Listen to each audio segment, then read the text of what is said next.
के गांव के आंदोलन हमके लागत है बेहतर इंसान के आंदोलन जो इंसान आज जौनिया गांव की गोद लेके इतना सारा कुछ और के लड़ाई लड़के आज शहीद हो गए। तो उस शहादत को आप लोग जरूरी नहीं है हम जाके सही अगर हम किसी का मदद करते हैं वो भी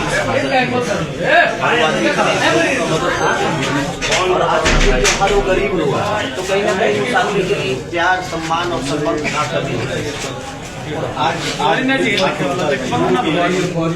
2022 में सोशल मीडिया को व्यक्ति लिखा है यहाँ के SDM भ्रष्टाचार में शामिल है और 1 लाख उसका फॉलोअर सोशल मीडिया पर 2022 से मुख्यमंत्री को DSP को SP को सबको बोल रहा है।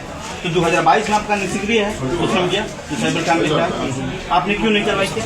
अभी आज के घटना बताना है कि भोजपुर में एक यूट्यूबर को घुमा फिर दम भर मारा गाड़ी से उतार के पीटा है।